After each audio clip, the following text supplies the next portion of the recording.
Вечером позвонила свекровь и сообщила радостное известие. «К вам едет тетя Люда с семьей погостить недельку. А то она тебя еще и не видела, очень переживает, что не смогла быть на вашей свадьбе, приболела. Но теперь она наверстает упущенное и хорошенько познакомится». Что значило «хорошенько познакомиться», Лена не знала, но чувствовала, что ничего хорошего. Свекровь была на седьмом небе от счастья, это же ее сестра, давно не виделись, ну, теперь вдоволь наговорятся. Жаль, что у свекрови жилплощадь не позволяла принимать гостей. Зато у Лены с Пашей была трехкомнатная квартира в центре города. Тетя Люда мчалась к ним на поезде. С мужем и сыном. Вечером следующего дня должны были прибыть гости. У Лены голова шла кругом. Столько всего сделать надо. Купить, приготовить. Шутка ли дело? Приедут 3 человека, да они с Пашей. Каждый день готовить на такую ораву. Лена купила продукты, убрала в квартире. Хорошо, что она не работала, а то когда бы все успела. На следующий день Лена сварила суп, пожарила котлет, сделала пюре и салат. Было убрано, комната для гостей готова. Лена с облегчением вздохнула и поехала с Пашей и свекровью встречать дорогих гостей. Из поезда выкатились 3 колобка. Тот, что в платье, звался тетей Людой, в брюках и шляпе дядя Лёлик, и колобок поменьше их сынок Жорик. Они родили его поздно, пылинки сдували и не давали слова сказать, ибо мама знает, что лучше. Жорик был затюканным, молчаливым ребенком, в отличие от его мамы. Это была женщина-ураган. Еще у них была старшая дочь Светочка, но она осталась дома. В руках у них было по 2 сумки у каждого, итого 6. Что там было, можно было только догадываться. Тетя Люда со всеми расцеловалась и пристально уставилась на Лену. «Так вот ты какая, Леночка! Такое мне твоя мама-свекровь тебя и описывала. Ну ничего, я поживу с тобой и научу, как правильно готовить, чтобы у тебя хоть щечки появились. А то сильно ты худая, не годится это». Лена стояла в недоумении. 2 минуты знакомы, а уже раскритиковали ее. Вот это дела. Прибыли домой, гости были расположены вкусно покушать и распить горячительных напитков. Из сумок тети Люды полезли куры, гуси, яйца, банки с помидорами, огурцами. Ее сумки были похожи на саквояж фокусника, откуда он извлекал чудесный реквизит. Когда холодильник был заполнен битком, тогда приступили к ужину. Свекровь была, естественно, тут. Лена торопливо раскладывала по тарелкам еду. Тетя Люда придирчиво разглядывала содержимое тарелок. Попробовав котлету, она скривилась. «Леночка, и это ты называешь котлетой? А пюре? Там же вода одна!» Лена растерялась, не зная, что сказать. «Да я всегда так готовлю». «Ну, понятно, видно, мать тебя так научила». «Вот моя Светочка очень вкусно готовит. Все умеет делать, только вот жениха пока не попалось достойного». Плотно поужинав, все переместились в зал. Диваны и кресла мучительно заскрипели под весом гостей. Свекровь взяла альбом с фотографиями свадьбы, и все, кроме Лены, принялись его разглядывать. Лена убирала со стола, мыла посуду и приходила в себя после слов тети Люды. Когда Лена вышла к гостям, они уже требовали себе кровать, уморились после дороги. Лена показала диван для тети Люды с Лёликом, Жорику кресло. Тетя Люда заявила, что у нее больная спина, а у Лёлика суставы. И диван им ну никак не подходит. Вот 2-спальная кровать с ортопедическим матрасом – самое то для них. Такая кровать стояла у Лены с Пашей в спальне. Видно, свекровь уже доложила об этом. «Леночка, ну что вам стоит уступить свою кровать? Вы же молодые. И на диване поспите. А у тети Люды хондроз, будь он неладен. Ей нужнее такая кровать». Свекровь добрыми глазами смотрела на Лену. Тетя Люда в это время тащила уже сумку с вещами в спальню. Жорик лег в зале. Лене с Пашей оставалась комната для гостей с диваном. Ну что ж, придется там спать, не выпихивать же тетушку с мужем. Паша делал невозмутимый вид, будто так и надо. «Лен, ну что ты расстраиваешься? Ну поспим мы на этом диване, делов-то». «Паш, дело ведь не в диване, а в ее наглости и беспардонности». Паша сказал, что устал и начал делать вид, что спит. Утром Лена услышала странные звуки, которые исходили со стороны кухни. Она накинула халат и пошла туда. Тетя Люда в спортивных штанах и майке делала там зарядку. Стол был сдвинут к стене, стулья убраны. «А, Леночка! Проснулась наконец-то. Уже день на дворе. Надо кушать, готовить, а ты все спишь. Тетя Люда, вы вроде обещали показать мне, как правильно нужно готовить. Вот, готова к обучению. Ой, я тебя лучше потом поучу. Мы с твоей мамой по магазинам пробежимся. А ты пока свари борщ с моей курочкой, запеки гуся и на десерт что-нибудь придумай. А то мой Жорик загрустит». Лена потеряла дар речи. Она что, рабыня Изаура, что ли? Обслуживать приезжих родственников по их требованию? Когда тетя Люда ушла, Лена пошла в комнату, где спал Лёлик. Вытащила все сумки гостей в кухню, открыла холодильник, достала все дары и начала запихивать в сумки. Когда тетя Люда вернулась, она начала визжать. «Лена, ты что творишь? Это же мои подарки! Зачем ты их сложила в сумки?»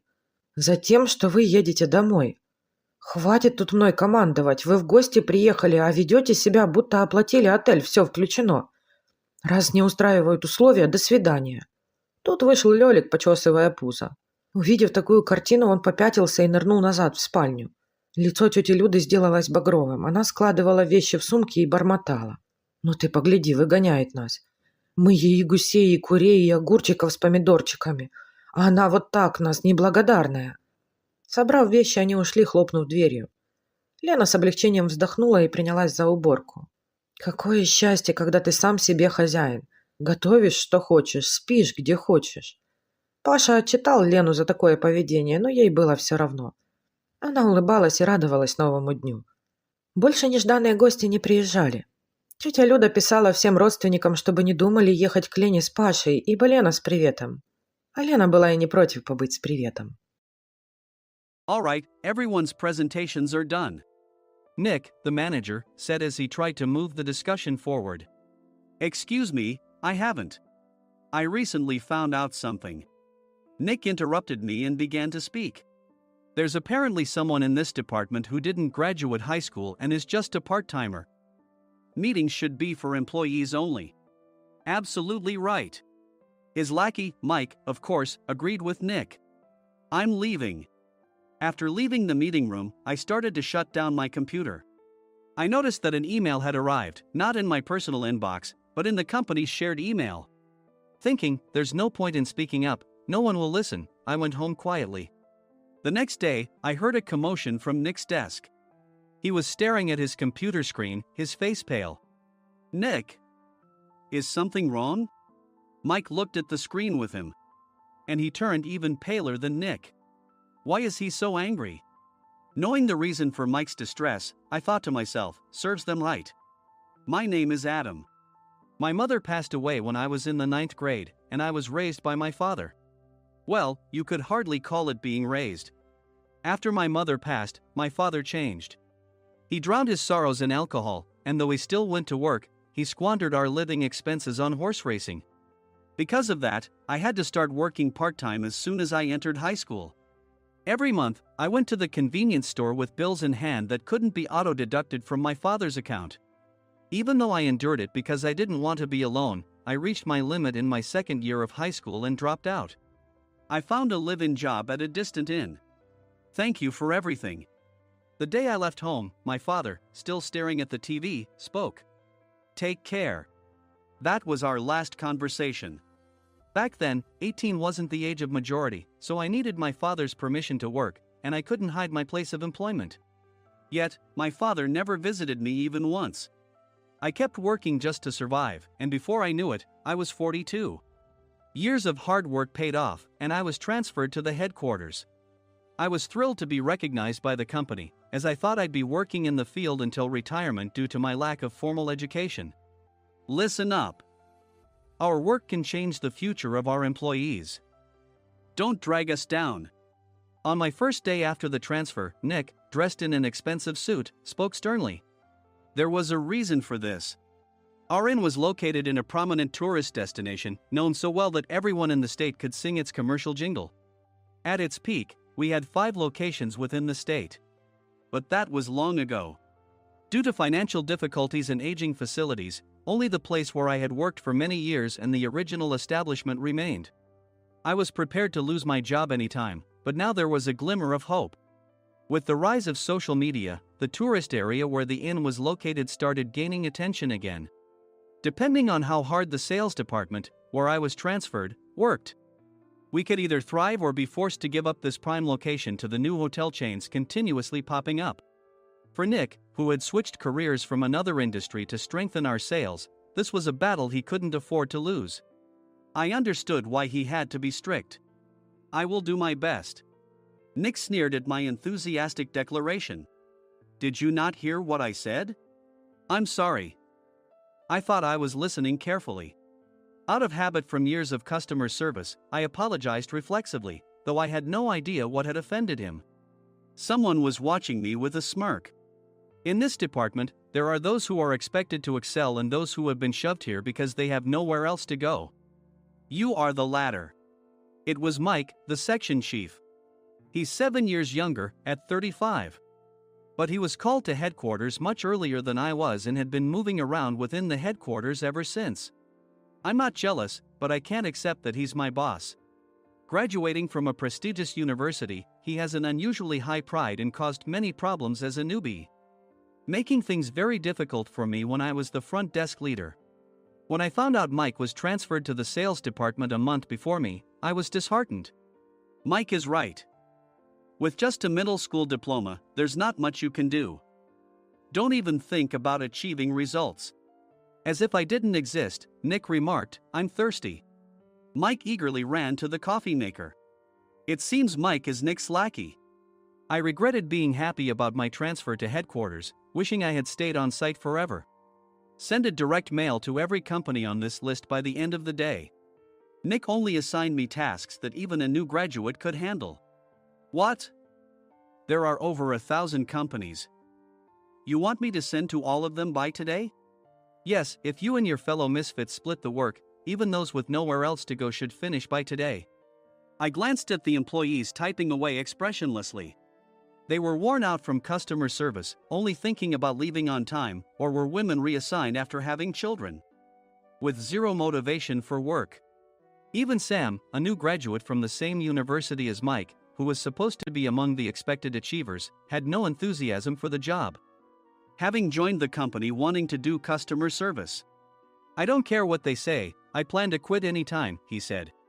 Only Nick and Mike were highly motivated, making all the decisions between the two of them. I originally only wanted to work at the inn to survive and had no particular attachment to this job. I swallowed my words, thinking I had no right to reprimand them. About a month after the transfer, Nick told us with a frustrated look. To commemorate the 50th anniversary, we've decided to create a plan exclusive for one group per day. Originally, Mike and I were supposed to come up with it, but our president, Mr. Thompson, insists on hearing everyone's opinions. So, you all get a chance. As Nick explained, Mike began handing out prints. Make sure not to embarrass Nick. If your ideas are half-baked, you'll have to redo them. It seemed that they had printed his handwritten notes by Mr. Thompson, which included several questions and a section for free responses. It made sense why Nick had to seek our input, given that all responses had to be submitted to Mr. Thompson. We were given a week to think about it, and a meeting was scheduled to compile our ideas. My plan is to let guests enjoy both the old and modern America. Nick began the presentations. Guests would watch a master confectioner at a nearby traditional sweet shop make sweets in front of them. The welcome drink would be premium tea in a bottle. Nick's plan was certainly attractive. After his presentation, Nick called on us to present in the order we were seated. Just as I stood up for my turn. All right, everyone's presentations are done. Excuse me, I haven't. I recently found out something. Nick interrupted me. There's someone in this department who didn't graduate high school and is just a part-timer. He was likely talking about me. I joined the company as a part-timer and was made a full-time employee when I turned 20. That was 20 years ago, so Nick and Mike probably had no chance to know until recently. Meetings should be for employees only. Absolutely right. After that, Nick kept creating opportunities to solicit everyone's opinions, purposefully excluding me from speaking. The meeting unexpectedly heated up and went past the scheduled end time. A few people asked to leave, and the discussion continued with the remaining few. Still here?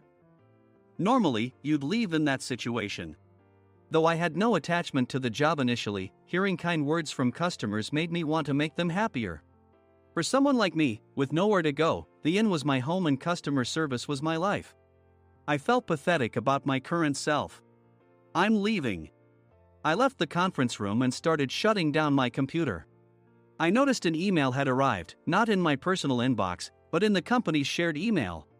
Thinking no one would listen to what I had to say anyway, I quietly went home. The next day, while preparing the DM as instructed, I heard a commotion from Nick's desk. In his haste to stand up, he hit his knee on the desk. He stared at his computer screen, his face pale. "Nick! What's wrong?" Mike, thinking he should be the first to rush over, approached Nick while still wearing his coat. He peered at the screen with Nick. And he turned even paler than Nick. Why is he so angry? Who is responsible for this company? Nick, more irritated than ever, asked, and Mike answered without checking. Probably Sam. Sam wasn't there because he was attending a morning training session for new hires. Nick gave up on getting angry and returned his gaze to the screen. They were looking at an email that arrived right after the end of the working day yesterday. Apparently, no one, including me, had checked it before leaving. The email was from a large company that used us for their annual employee trips. The president and executives of that company also frequently used our services personally. President of the company, Mr. Mason himself, had declared that neither he nor his company would ever use our services again. Well, some companies cancel their employee trips or stop using our services due to financial struggles. Let's just move on. Mike kept wiping the sweat from his forehead with a handkerchief. Knowing why Mike was so agitated, I quietly watched their interaction. Do you know how much revenue we get from that company? We can find other guests to fill the rooms, but we'll lose the banquet costs, gift shop revenue, rental car fees, and more. Moreover, the gifts were supposed to be prepared by the traditional confectionery shop involved in Nick's proposed plan. If it's known that we incurred such a huge loss at this critical time, Nick's position in the company would be jeopardized. Nick took a deep breath, seemingly trying to calm himself. All right, Mike. Go to New York right now and apologize to Mr. Mason. What? You're coming with me, right? I have urgent work to do. I trust you, which is why I'm entrusting this to you. Please. Mike, believing Nick's sincerity, agreed with a determined look on his face, saying, yes. That's Nick for you. Even if Mike went to apologize, Nick would shift all the blame onto him if the client didn't change their mind. Well, it was Mike's fault to begin with, so it served him right. About 3 hours later, Sam answered a call from somewhere and repeatedly apologized, saying, I'm very sorry. Everyone watched to see what was happening. After ending the call, he informed Nick with a weary tone. When Mike arrived at the client's company, he only made things worse, further infuriating Mr. Mason. He was demanding, get his boss here immediately. It was no wonder Sam was exhausted, dealing with such a call right after returning from training. What is that idiot doing? All right, Adam, you're coming with me. If sacrificing Mike didn't work, then I must be next. Normally, I'd want to refuse at all costs, but I saw an opportunity in this situation. If I can be of assistance, I'd be happy to join you. I obediently followed Nick, and we flew to New York. When we introduced ourselves at the reception, it became clear how serious the situation was, as the receptionist personally escorted us to the president's office. Angry voices leaked through the door, making both Nick and me uneasy. Excuse me. I'm Nick, the supervisor. I understand my subordinate has caused you trouble, and I deeply apologize. Nick, with his experience in the corporate world, knew enough to offer an apology before excuses.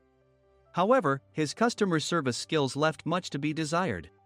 I sighed as I saw Mike trembling like a small dog in the corner of the room.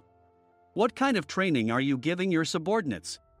Mr. Mason glared at Nick with a red face. The intensity of his gaze made even Nick take a step back. Regrettably, I joined this company only 2 years ago and was unaware of Mike's issues. I should have identified his shortcomings sooner. Indeed. I should have realized sooner. No sensible person would come to apologize and then give a lengthy presentation on the drawbacks of not using their in.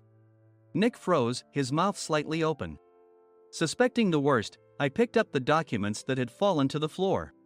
It seemed Mike hastily prepared these documents on the plane, listing the disadvantages. Disadvantage 1: if you change the venue for the company trip, employees might suspect it's for cost-cutting reasons, leading to a negative impression. Reading it aloud half-jokingly, Nick snatched the papers from my hand and checked the contents with a furious expression. Among the stack of documents was a receipt from a nearby convenience store's copy machine. I felt a pang of dread, hoping he hadn't shown the receipt as well. What do you think he said when I asked what kind of nerve he had to do this? I'm very sorry. Faced with the dire situation, Nick must have thought there was nothing left to do but apologize. In a voice smaller than I'd ever heard from him, he uttered words of apology. He said, "I'm a Harvard graduate. I don't believe I said anything wrong." Mike! What have you done? Forgetting his plan to pin the blame on Mike, Nick yelled loudly, even in front of Mr. Mason. "I didn't do anything wrong." "You're still saying that? Look at him." Mike pointed at me with a shaking hand. "I was assigned to headquarters in my 20s and now I'm a section chief. This guy only made it to headquarters at 42. Everything I've done proves I was right. So why are we losing the contract?" Having said his piece, Mike collapsed to the floor. "Of course. You were sent there because you had nowhere else to go." Mike never expected to hear such words from someone he looked down upon. He lunged at me, and Nick hurriedly stepped in to stop him. "Mr. Thompson told me Mike is a quick thinker, and to take good care of him." There's no way he was pushed aside. "Don't make things worse here." "He didn't say quick thinker, he said only quick-witted, didn't he?" I don't remember that part." I recalled the many troubles Mike caused when he was a newbie. When Mike was on the front line, his pride was so high that he never apologized to customers. Customer service, especially in our job, doesn't work alone. It brings both good and bad situations. If the front staff or housekeepers made mistakes, or the cleaning company didn't properly clean a room, one had to apologize to the customers regardless of personal fault. Mike, in such situations, would never apologize, insisting he wasn't at fault. This often angered customers, and as the front desk leader, I frequently had to apologize on his behalf. He caused complaints and disrupted operations, which is why he was quickly moved to headquarters. In departments where he didn't interact directly with customers, his quick thinking was beneficial and things went well. But it seemed his flaws were starting to show. Corporate reservations are supposed to be entered into the system by the sales representative. But a quick check yesterday revealed that more than 10 items were missing from the client's reservation. The handover document clearly stated what needed to be prepared. Why didn't you enter it into the system? Why do we have to give them special treatment? Filling rooms near the banquet hall, setting up all the food in advance. Specifying the brand of wine, they're too demanding. No wonder he always angered customers, I thought, feeling a headache coming on. Grouping them in rooms near the banquet hall is for our benefit too. It makes it easier for the staff to set up beds and serve breakfast since everyone's schedule is synchronized. As for the other requests, Mr. Mason suggested them to lighten our load. I didn't know that. Nick finally seemed to realize that Mike was the one who had angered the client. What did you say to them? I just told them we wouldn't give them special treatment anymore. We shouldn't waste effort on things that don't bring in money. I was utterly exasperated at his lack of understanding of customer service. Of course, we shouldn't comply with unreasonable demands. But carrying over successful practices from past stays makes customers feel remembered and enhances their experience. Good memories encourage repeat visits. That's part of our job. I looked down at Mike, who was sitting on the floor. In our job, nothing is a waste. Mr. Thompson likely moved you to the sales department, hoping you'd finally understand this. How do you think he feels now that you've failed to meet his expectations? Mike, tears in his eyes, fled the president's office. I was amazed he still hadn't apologized. You have it tough, Adam. It's okay, we're all employees of the same company. I deeply apologize for this disrespectful incident. Especially after all the care you've shown us. If it weren't for you, Adam, I really would have stopped staying here. When I heard you were moving to the sales department, I was willing to reconsider if you handled it. Seeing us talk so amicably, Nick's face contorted. Do you two know each other? Adam's service is excellent. I always requested him specifically. Normally, we don't accept specific staff requests, but we made an exception for Mr. Mason, adjusting my shifts accordingly. He had personally stayed at our hotel just before my transfer, and during casual conversation, I mentioned, "I'm moving to the sales department soon." If I hadn't told him then, things could have been much worse. "Please continue to take care of us. I look forward to it." On the return flight, Nick awkwardly offered me a can of beer. It's still working hours. Of course, I had no intention of forgiving him for a single beer. Nick might try to pin everything on Mike and avoid any consequences. While pondering this, a startling fact came to light. "Nick, the tea bottles for the plan have arrived." I handed Nick a bottle labeled with our inn's name. "They look good." "What are you talking about?" "These are plastic bottles. I had assumed we would use the trendy, high-end bottling tea. But what arrived were ordinary plastic bottles of tea with customized labels. The only unique aspect was the label, which had the inn's name, making it look customized.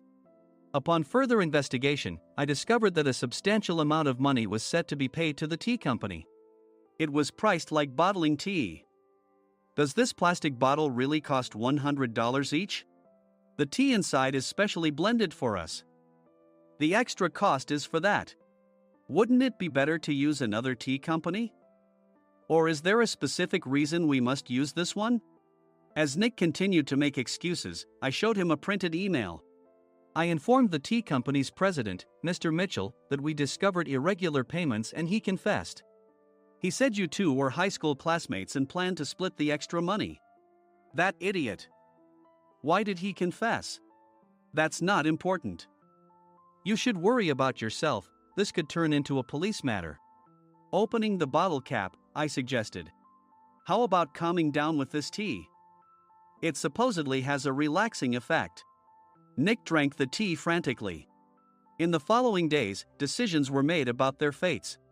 Mike was reassigned to the General Affairs Department, with no chance of transfer or promotion, as per Mr. Thompson's orders. As for Nick, since the payment to the tea company hadn't yet been made, he narrowly avoided legal trouble. Instead, he was encouraged to leave the company, and to avoid further complications, Nick submitted his resignation. Rumor has it that connections between HR departments have made it difficult for him to find new employment. Even though it was good to have those two gone, something unexpected happened in the sales department. Everyone became motivated and united in refining the 50th anniversary plan. In the end, my plan was adopted. We collaborated with the Tourist Information Center to provide personalized guides. The plan, tailored to the number of guests, was truly special for the 50th anniversary. "Hey, is Adam's family coming to stay?" I immediately booked that special plan for my family. Sam noticed it on the reservation list and quickly picked up on it. "Yes, I'm inviting my father." "That's great. I might invite my parents too." I lacked the courage to face my father just as Adam. But here, with the confidence Mr. Mason praised, I felt ready. The 50th anniversary plan was a perfect opportunity to reconnect with my father. I hoped to bring back the days when we could laugh together as we once did.